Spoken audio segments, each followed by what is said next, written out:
Hello friends, आज हम समझने वाले हैं डिस्टेंस, वेलोसिटी और स्पीड एंड एक्सीलरेशन के बारे में। तो हम स्टार्ट करते हैं दूरी से। दूरी मीन्स डिस्टेंस, दूरी इसको बोलते हैं हम डिस्टेंस इन इंग्लिश।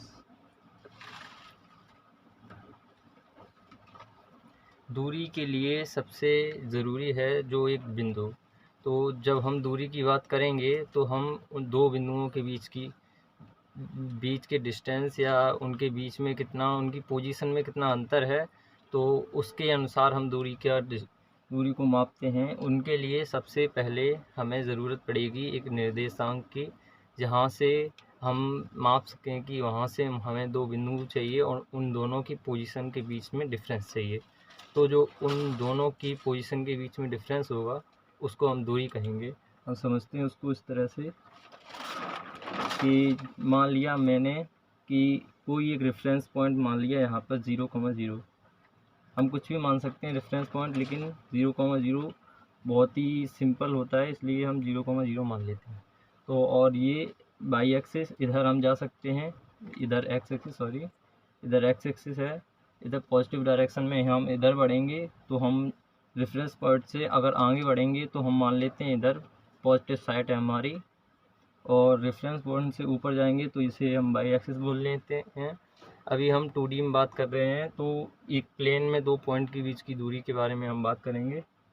तो अगर हम रेफरेंस पॉइंट से पीछे जाएंगे तो हम इसको निगेटिव डायरेक्शन से दर्शा देंगे, जिससे हमें पता चल जाएगा कि हम आगे जा रहे हैं रेफरेंस पॉइंट से या पीछे जा रहे हैं। तो हम यहाँ से रेफरेंस पॉइंट से किसी भी पॉइंट को मानना है तो वहाँ पे हम मान लेंगे उस पॉइंट को, और उस पॉइंट की निर्देशांक हम कुछ भी दे सकते हैं, जैसे A, B उसकी निर्देशांक हमने दे दिए। अब अगर हम दूरी की बात करेंगे तो हमें मिनिमम दो बिंदु तो चाहिए, इनके बीच में हम दूरी की बात कर सकते हैं। तो हम मान लेते हैं कोई और एक दूसरा पॉइंट मान ले सकते हैं। तो इन दोनों के बीच की दूरी का मतलब है कि इन दोनों के पोजीशन हैं उनमें कितना डिफरेंस है। तो इस पॉइंट के A, B मान लेते हैं, तो इस पॉइंट के मान लेंगे हम B, इसके पॉइंट के मान लेंगे हम X, Y। अब इन दोनों के बीच में अगर हमें दूरी निकालनी है तो हम उस दूरी को यहाँ से इस पॉइंट के आगे पोजीशन दिखाएंगे। तो इसकी पोजीशन है, पहले एक्स डायरेक्शन में हम आगे बढ़ेंगे और उसके बाद ऊपर बढ़ेंगे। तो आगे जितना बढ़े हम वो इसका पहला पॉइंट हो जाएगा। तो ये दूरी हो गई A, और यहाँ से ऊपर जितना बढ़े वो B है, तो इसको हम B बोल देंगे। और इसी तरह इसके अगर हम इस पॉइंट को देखेंगे तो इस पॉइंट से हम आएंगे यहाँ पर, तो एक्स डायरेक्शन में इसमें X है और वाई डायरेक्शन में इसको हम वाई मान लेते हैं, इधर है,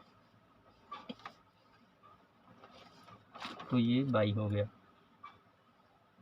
अब हमें दूरी निकालनी है, तो दूरी मतलब इन दोनों के बीच में पोजीशन में कितना डिफरेंस है।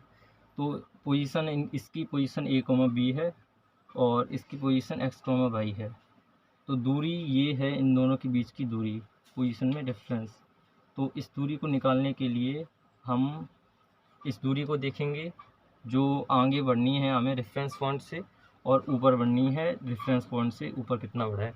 तो इन दोनों में हम इसको समकोण त्रिभुज बोल देंगे, राइट एंगल ट्रायंगल, और उसमें हम पाइथागोरस थ्योरम लगा सकते हैं और उससे हमें ये डिस्टेंस पता चल जाएगी।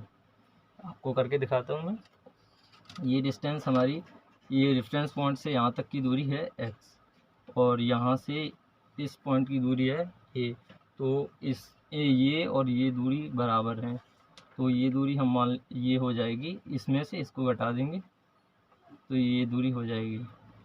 और इसी तरह यहाँ तक की दूरी है, हमें पता है ये दूरी पूरी y है, यहाँ से यहाँ तक पूरी दूरी y है, और यहाँ से यहाँ तक पूरी दूरी b है। तो ये इतनी दूरी निकालने के लिए हम इस y में से इस b को घटा देंगे तो ये दूरी आ जाएगी। और अब इस ट्रायंगल में हम अपने अलग से ट्रायंगल बना लेंगे, और ये दूरी हमें पता है y-b है, ये दूरी हमें पता है x-a है। तो अभी हमको ये दोनों पॉइंट के बीच की दूरी निकालनी है। तो उसमें हम इसको राइट एंगल ट्रायंगल बोल देंगे।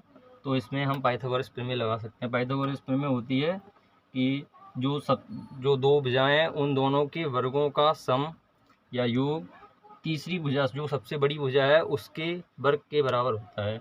तो इन दोनों को वर्ग करेंगे हम बाई माइनस बी। इसको मान लेते हैं अभी हम कोई कैपिटल ए मान लें और इसको मान लें कैपिटल बी। तो इसका वर्ग करेंगे और इसका वर्ग, इन दोनों भुजाओं का वर्ग करेंगे और उन दोनों को जोड़ देंगे तो इसके वर्ग के बराबर हो जाएगा। तो इसको अगर हम सी मान लें तो जो सी है इसका वर्ग बराबर इसका वर्ग और इसका वर्ग का जोड़ हो गया। तो अब हम इसका मान रख देंगे। इसकी जगह पे हमने ये माना था तो इसकी जगह पे हम ये रख सकते हैं, प्लस इसकी जगह पे हमने ये माना था तो ये रख सकते हैं और ये हो गया। तो इन दोनों के बीच की दूरी हमने ये सी मानी है, तो इन दोनों के बीच की दूरी हो गई सी।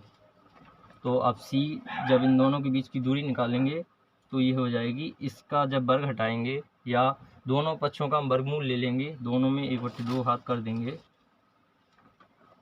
1/2 घात कर देंगे तो इन दोनों घातों का मल्टीप्लाई हो जाएगा, गुणा बोलते हैं हम। तो ये हो जाएगा 1, ये ऐसा होगा इस तरह से, और इसमें 2 में 2 का भाग लगाएंगे तो वो 1 आ जाएगा। तो इस तरह से 1 आ जाएगा यहाँ पर, और यहाँ पर इसको 1/2 घात को हम रूट पे लिखते हैं तो इसको इस तरह से लिख सकते हैं x - a का स्क्वायर। यही एक घात लिखें या ना लिखें उससे कोई फ़र्क नहीं पड़ता है, क्योंकि सिंपल को हम ऐसे ही मानते हैं कि उसमें एक ही घात है। तो ये दूरी का सूत्र हो गया, और दूरी मतलब है पोजीशन का डिफरेंस। तो हमें इसकी पोजीशन और इसकी पोजीशन, रेफरेंस पॉइंट से इन दोनों की पोजीशन में कितना डिफरेंस है उसको हम दूरी बोलते हैं। तो ये दूरी हो गई है। अभी हम आगे समझेंगे वेग को।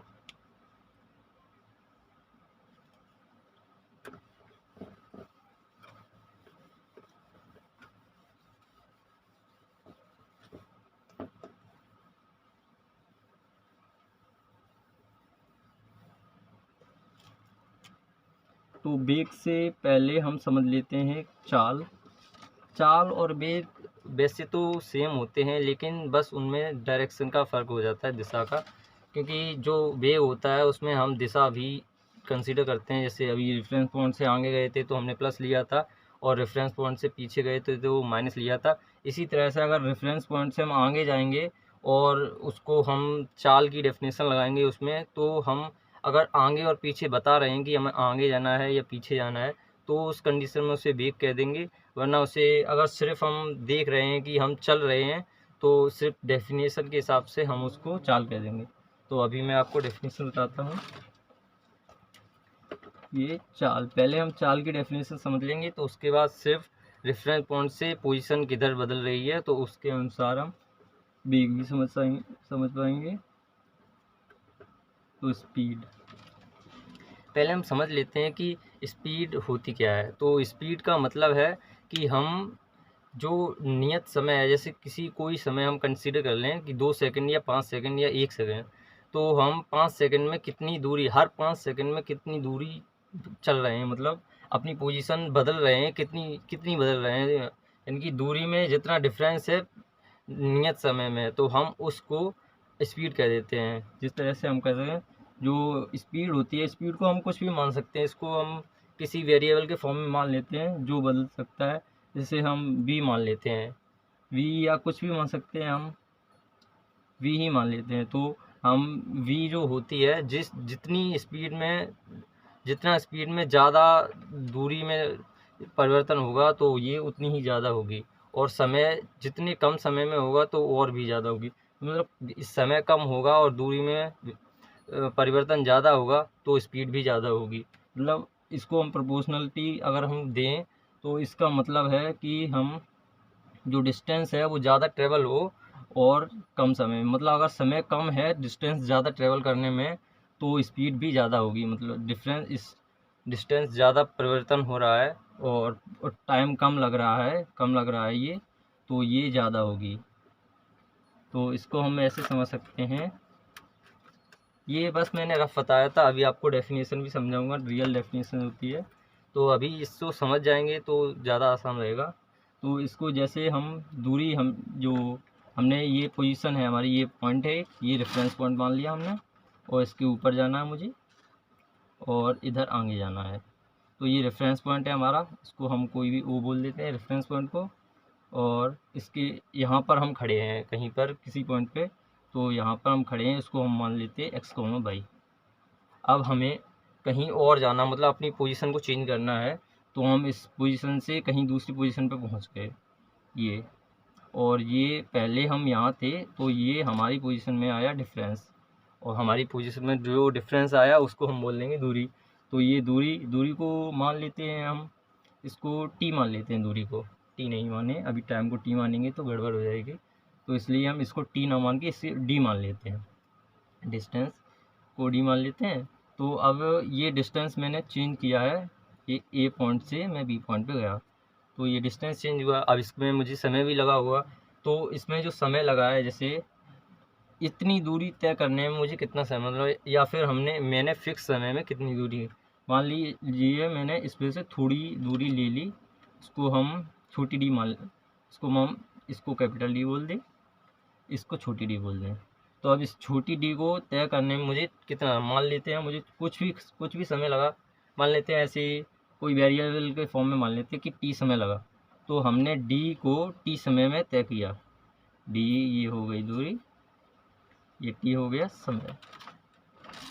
तो अब इसमें भी एक चाल समझनी है, तो हम चाल को इस तरह समझ सकते हैं कि चाल है जो, क्योंकि दूरी ज़्यादा तय करेंगे और समय कम लगेगा तो चाल बढ़ेगी, हमें पता है। तो इसी तरह से हम दूरी बढ़ेगी तो समय कम लगेगा, या जो दूरी है उसको तय करने में कितना समय लगा, या कितने समय में कितनी दूरी तय की, तो उसको हम चाल बोल देंगे। इसको ऐसे बोल सकते हैं, अगर हम समय का मान 1 सेकंड रख दें, तो 1 सेकंड में चली गई दूरी 1 सेकंड में दूरी, उसे हम चाल कह सकते हैं। अब ऐसे हर सेकंड में कितनी दूरी चली है, तो उससे चाल पता चल जाएगी कि कितनी सेकंड में, प्रति सेकंड में हमने कितनी दूरी तय की है, प्रति मतलब 1 सेकंड में। तो प्रति मतलब एक ही होता है, तो प्रति सेकंड में हमने कितनी दूरी प्रति सेकंड में हमने प्रति समय बोल दे, समय को सेकंड में हम नापेंगे। अगर छोटा समय होगा, मतलब घंटा और मिनट में नाप सकते हैं, लेकिन अभी हम सेकंड सबसे छोटी यूनिट लेके चल रहे हैं। तो प्रति सेकंड में हम कितनी दूरी तय कर रहे हैं उसको हम चाल बोलते हैं, इसी को हम चाल बोलते हैं। तो अभी ये डिस्टेंस हो गया। अब इसको प्रति सेकंड में, मतलब 1 सेकंड में, अगर मान लीजिए हमें यहाँ पर 1 सेकंड लगा, इस डी डिस्टेंस को तय करने में 1 सेकंड लगा, तो हम चाल क्या बोलेंगे, इसको चाल को हम बोलेंगे, चाल हो गई डी, क्योंकि हमने डी डिस्टेंस ही तय किया 1 सेकंड में, तो ये डी हमारी चाल हो जाएगी। इस केस के लिए डी हमारी चाल हो जाएगी, मतलब वो डिस्टेंस जो हमने 1 सेकंड में तय किया। अब जैसे 1 सेकंड में हमने तय किया, ये होता है बिल्कुल सिंपल फॉर्मूला होता है। फॉर्मूला क्या है, इसको प्रोसेस बोलते हैं सिंपल। तो इसके अनुसार मतलब 1 सेकंड में जैसे हमने डी से डिस्टेंस तय किया, मान लीजिए हमें किसी भी टाइम में चाहिए, जैसे हमें 2 सेकंड, तो 2 सेकंड में हमें कितना डिस्टेंस है, तो 1 सेकंड में डी गया, तो 2 सेकंड में इसका 1 सेकंड में डी गया, तो 2 सेकंड में उसका 2 गुना हो जाएगा, 2 डी। अरे ऐसे समझ सकते हैं हम, जैसे 1 रुपये में 1 पेन आती है, तो 2 रुपये में कितनी पेन आएंगी, 2 रुपये में कितनी पेन आएंगी, 2 पेन आएंगी। 3 रुपये में कितनी पेन आएंगी, 3 रुपये में कितनी पेन आएंगी, 3 पेन आएंगी। तो इसी तरह ऐसे ही समझ सकते हैं, 1 सेकंड में कितना डिस्टेंस तय किया, डी डिस्टेंस तय किया। 2 सेकंड में कितना डिस्टेंस तय किया, 2D डिस्टेंस तय किया। अभी टी सेकंड में कितना डिस्टेंस तय करेंगे, टी सेकंड में कितना डिस्टेंस है, टी इंटू डी।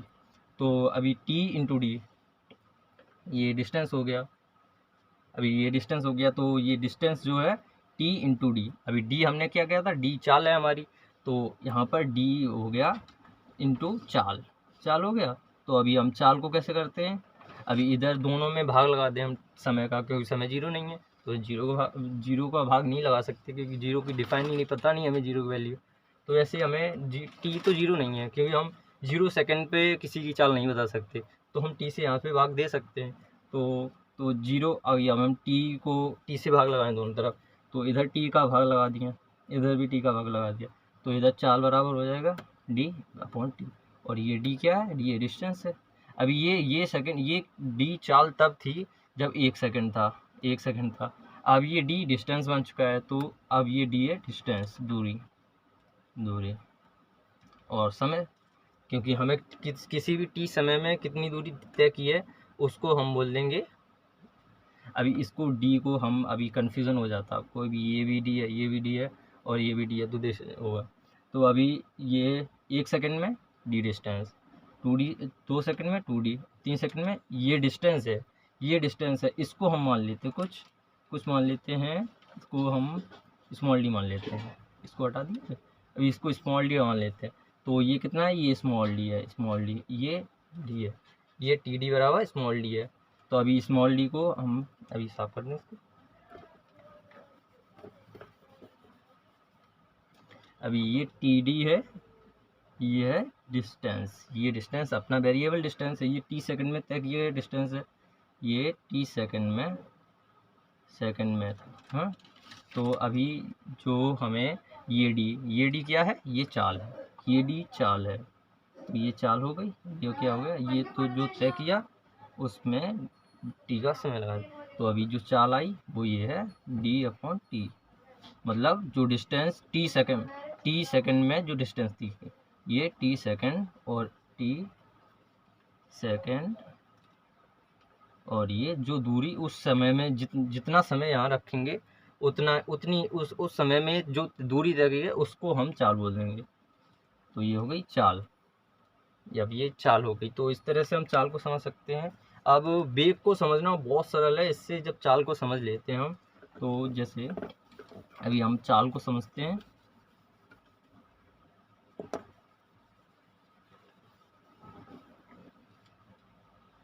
अभी चाल को समझ लिया हमने, तो अभी हम वेग को समझेंगे कि वेग क्या है। अब वेग और चाल दो अलग अलग राशि हैं, मतलब दो अलग अलग चीज़ें हैं, लेकिन हम इसको दो मतलब बहुत ही सिमिलर हैं, बस डायरेक्शन का फ़र्क होता है। कभी कभी सेम ही मान लेते हैं जब डायरेक्शन यूज़ नहीं होती तो इसको बोलते हैं इंग्लिश में वेलोसिटी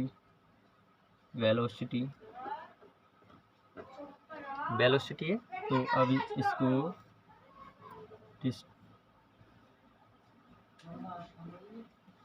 0,0 ये डिस्टेंस। अभी हमें पता था कि चाल मैंने क्या निकाली थी, चाल निकाली थी d/t, मतलब ये डिस्टेंस था, ये t समय था, इस समय में कितना डिस्टेंस तय किया है, ये दूरी तय की है, उसको मैंने चाल बोला था। अब ये दूरी ही बदलेगी, इस दूरी को अगर हम इस रेफरेंस पॉइंट से आगे लेंगे तो ये प्लस होएगा, और इसको पीछे लेंगे तो इसे माइनस हो जाएगा। अब इसको चिन्ह सहित लिखेंगे तो ये वेलोसिटी बन जाएगी, तो ये वेग बन जाएगा। तो इसको वेग को प्लस या माइनस चाल, इसको चाल ही होती है, लेकिन प्लस और माइनस का साइन होता है इसमें, कि डायरेक्शन भी बताएंगे तो वो वेग बन जाएगा, और d/t और प्लस साइन भी, जो कुछ भी हो। अब यहाँ पे प्लस माइनस में लगा दिया, तो यहाँ पे अगर आगे चलेंगे तो सिर्फ प्लस लगाएंगे और पीछे चलेंगे तो सिर्फ माइनस लगाएंगे, इस तरह से हो जाएगा। इसको इस तरह से समझ सकते हैं, जैसे हम बहुत स्पीड में गाड़ी चल रही है, बहुत स्पीड में चल रही है, अब उसको बिल्कुल उल्टा कर दें। मान लीजिए कल्पना में कि आगे चल रही है बहुत स्पीड में गाड़ी, अब एकदम से उसको उल्टा कर दें और उसकी स्पीड बढ़ाएंगे। तो अगर हम इस तरफ जा रहे थे बहुत स्पीड से, एकदम से यहाँ पे जो गाड़ी है, ये गाड़ी थी अपनी, ये गाड़ी थी, ये इस तरफ जा रही बहुत स्पीड में बी में। अब किसी भी तरह इमेजिनेशन से हमने इसको एकदम से उल्टा कर दिया